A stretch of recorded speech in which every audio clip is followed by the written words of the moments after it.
Yes, we are live. What's up, ladies and gentlemen, boys and girls? Thank you for coming back over the past 5 pack so we can talk a little NBA DFS with y'all. Hopefully, everybody was able to succeed last night on a lower scoring game. I know we talked about that for a long time on members only. 250 used to do damage on cash games in the regular, like way back in the day. And then a lot lately, it's been like you need like 280, 290, 300, but like cruised with mid 260s last night. So it was definitely a lower scoring slate. And a lot of that is because, one of the guys we talked about, D'Angelo Russell, was the definition of hot garbage. People always, I think get wrapped too much in like high scoring slate, low scoring slate. It really comes down to what the chalk does. Like if a really chalky guy, like you have a guy like Russell who goes off for 50, 60, the scores are going to be higher naturally. When you have a guy like that's high owned and he goes for 24 or whatever, the scores are going to be lower. So I never like get wrapped up into like high scores, low scores because it is so slate dependent. Well, it's a lot about what the chalk, and I think that's a great talking point before we jump into the video today, because I know last year a lot when it was taking like 285 to hit the cash line in cash games a lot, people are always like, well, you need guys to 6X. I'm like, no, that's not what it is. What's happening more often than not, you're getting 3K guys that go for 35 a pop, and they're bumping it up. Your other 6 guys are fine with the 5X. Yeah, exactly. Amen to that. Yeah, and if you don't know what 5X means, it essentially means like 5 times your value. A 5K guy needs 25 points. Mm-hmm. So, all right, guys, let's talk about today. We got a game that we like a lot. It is the high total game of the day. As you can see by the cover boy, we'll get into this one a little bit. It's where a lot of our attention is going to be drawn for today. Go check out Overlay today, guys.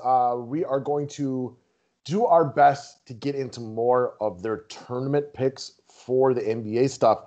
But as like we mentioned yesterday, they are at the whim of the NBA and when guys are announced in and out so that the competition picks are competitive. We are at the whim of when they drop their contest because of the way the NBA is. So sometimes it's tough to do it when it doesn't come out for an hour or two before the slate. Some days we just don't have time because we got the write-ups and stuff to do like that. But I know we get a lot of requests. We have lives as well. And so some days it just doesn't work out, but we will do our best to get into more videos for them. Because every day I get like 5 or 6 messages. Can you guys do a video today? And some days it just doesn't work out for those reasons. Yeah, it's not just on us. We love making the videos. So, man, whenever we can do them, we're going to do them. Yeah, we are stuck at the mercy of them, but they're stuck at the mercy of the NBA, which means ultimately it's this new format the NBA plays in where we got stars sitting left and right. Exactly. All right, guys, we are going to do the same promotion today. So it's for annual customers, 25% off. $150 gets you a full year of premium DFS services. Think about how cheap that is, guys. That's just over $10 a month. If you go to the website and buy the annual pass today, it'll cover you from January 2nd to January 2nd. You will get all 3 sports. You get all the videos, all the write-ups, the Facebook group, everything that goes in with it. And I'll get you a rebate back within the day. Yeah, can't beat it. Let's get it. We've had a lot more of you day pass guys lately, too, because NBA's back. $5 for the day. Test it out if you want. Mm-hmm.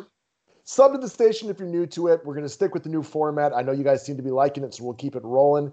And let's start with the cash game, Ryan's cash lock of the day. Honestly, my cash lock of the day is our mutual favorite, but one of the second guys I'm looking at, and I want to deviate a bit from the Atlanta-Cleveland game, which we'll talk about a lot, is probably my favorite overall play outside of that game. So when we did like the members-only video for the public the other day and we talked over the 2-game slate, the guy that I told you I was looking at my number one choice outside of Sabonis was Victor Oladipo. TJ Warren remains out today. Jeremy Lamb still isn't a thing. And one of the big things about Depot, he lost his appeal on this team a lot last year as Warren was balling. Sabonis is a walking double-double every day, and Malcolm Brogdon was playing really well. Well, Oladipo was coming off of more of a long-term injury, and he looks healthier, more explosive this year. He's averaging 21 points a game. He's averaging 38 DK points per game. There's still no TJ Warren, which just ups his usage rate on this team even a little bit further. Clearly, we're not scared of New York at all. Dude's got 35 plus in all 4 games this year. He's now got eligibility at 2 and the 3. Guys, I just think this guy is a solid building block for any kind of GPP cash lineup you want to run today. Yeah, agreed, man. He looks really, really nice here. So the no TJ Warren is a huge point, but even bigger for me is how healthy he looks. He looks kind of like the Oladipo from a couple of years ago. Not even kind of. He looks like that Oladipo. If that's the case with no TJ Warren, still no Jeremy Lamb, playing big minutes.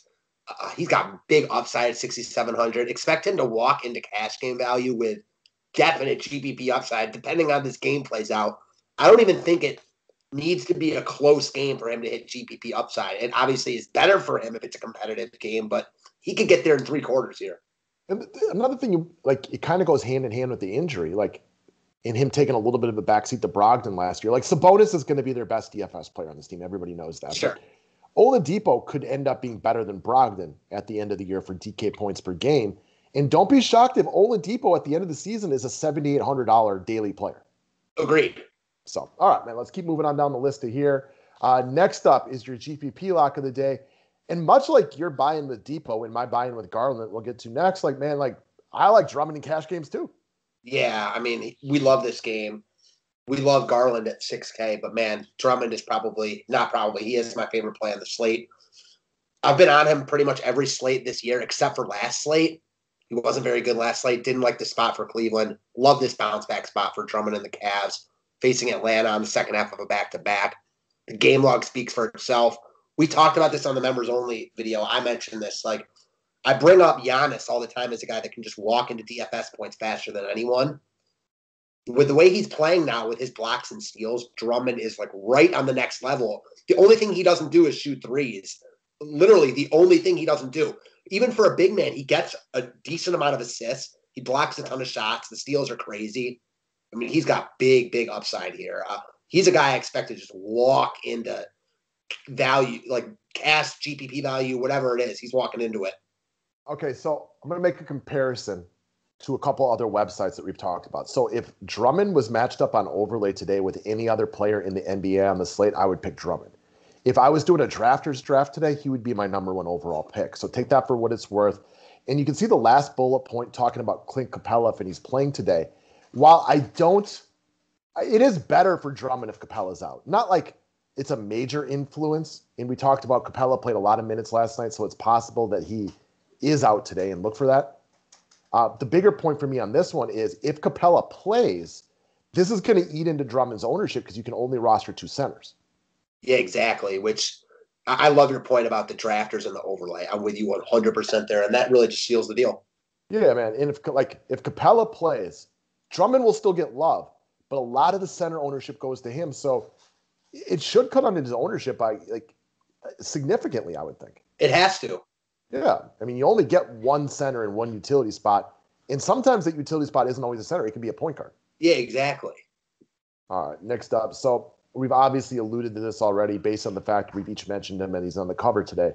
But Darius Garland is probably our mutual favorite play on the day. Now, I will say, oddly as it is, I think it's just bad luck to start the year. Our mutual favorite play of the day has actually been one of the worst plays so far to start the year. And I'm just going to chalk that up to a bad couple of days. Like, some of our long shots have worked out better. I think today's the day that we crack that nut, and he's one of the better plays. Garland was like the first guy I picked out on the slate when I started looking at it. I already knew you would buy in because you were a big fan of him and he's a Cavaliers guy. Just look at his game log. He's too cheap. This is our favorite game overall. It's got the highest total by a bunch. This is like the first guy I'm locking into my lineup today. I feel very, very, very, very comfortable with him. Yeah, I like Garland a lot. I really like his game. He's just, like you said, way too cheap for this spot, man. I think this game is by far the best game on the slate. I'm kind of disappointed in a sense that it's only 5 games, because even if there were like 10 games, I think I would like this game a lot. I just think this game has everything I'm looking for. Value all over. Garland at the top of that list. I mean, I love the second to last bullet point. He is an emerging star, in my opinion. I'm glad that you kind of rubbed that off. Like, I've rubbed that off on you. Just watch him play. Check the game log. He's too cheap at 6K. The Cavs, I think, are going to be very much in this game. And yeah, you kind of brought him up to me early, and I didn't need to do much arm twisting. I'll tell you that. No, none. There was 0 arm twisting involved in this one. Like, to the point that I made the cover before I even talked to you today, because I knew that you'd be bought in. Since you're talking about him every day, like, why wouldn't you like him in this spot? Yeah, this game's got a lot of potential because these two teams suck at defense, but they got a lot of ways to put the ball in the basket. So that's just great for DFS. Run and gun. If threes are going in, you know how like Atlanta and Brooklyn played the other day and there was almost a 290 total? And then last night, like, Brooklyn didn't even manage to score, 100 points. In this game, in a similar way, if the 3 ball is falling, This game has one of those potential scores of like 138 to 132, which is great for DFS. Even with like you got younger teams here, also potential for turnovers. I will say one thing though. You said, I've liked him every day. Why wouldn't I like him today? Well, there's one reason, just to argue with you. That's a good point. It's a very fair point. All right, guys, let's move into the long shots of the day. And I do think today that both of our long shot plays are going to be low-owned guys. So they definitely fall more into the definition of, I would assume that Lonzo Ball is going to be under 10% today. Oh, hell yeah, dude. Okay. And this is more of a yearly thing right now than this specific spot right here, and why I wanted to talk about Lonzo. So the Pelicans are kind of a little bit of an emerging team. They got a lot of young talent between Lonzo, Ingram, obviously the Zion guy that I'm sure most of you guys have heard about.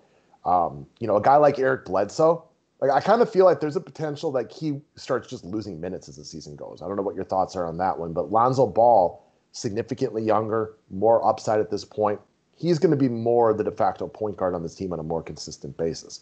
We've seen it already early this year. He's got some really, really good games, and then he's got some turd sandwiches that he's thrown in there as well. And a lot of that comes from the fact that I know he's reinvented his shot a little bit, but he's a very inconsistent three-point shooter, but he is capable of getting hot. He is a good passer. So on days where he's feeling it, he walks into every game with the ability to have double-digit assists. You're never going to call for a guy to have 5 steals in the game, but he's already done it once this year because he's very aggressive within the passing lanes, and he's capable of throwing in an extra 10 points on blocks and steals. So I'm not saying today necessarily is the day that he goes off, but he's a guy that's going to lose buy-in a lot of days from the masses for good reason. But he's a guy who can walk out there in 7X on any given day. So you get him at low ownership. Like Darius Garland is another point guard at a little bit less money. In an optimal lineup, Darius Garland is a much better play. However, Lonzo Ball could have 45 tonight at very, very low ownership. I'm with you, man. I think people struggle to get there because he's in a game that's not really attractive. People are kind of soured on him. The minutes are all over the place. But, man, as a long shot in tournaments, I love it. You brought up Portis. You brought up Portis last night. Who am I to argue with you? Well, and again, I think Portis is going to be a lot in that same mold as Lonzo Ball. They're going to see minutes, but because they play on teams that have a lot of, star power. Brandon Ingram and Zion are better than Lonzo Ball. We all know that. Giannis and Middleton and Jrue Holiday are better than Bobby Portis. But Bobby Portis is going to play every day, and he had his shine last night. He had a good game, but it could easily come back next time out, and in a more competitive game, he's just not seeing as much a run. Lonzo Ball is going to be a lot like that. It's just easier to predict with Portis because it's not saying that you're going to be right all the time in predicting it, but last night they were 15-point favorites or whatever. Lonzo, I think, is going to do it randomly. Yeah, it is going to be random. Both guys that can make 5 3-pointers in a game, but then can also go 3 games without making a 3-pointer. Okay, I'm glad that we brought that up because this is a question I wanted to ask you. Is there anything specific about tonight or this matchup that makes you like Lonzo? I think this game could be competitive, give me 4 quarters. I mean, that has been a struggle for NBA DFS to start the year.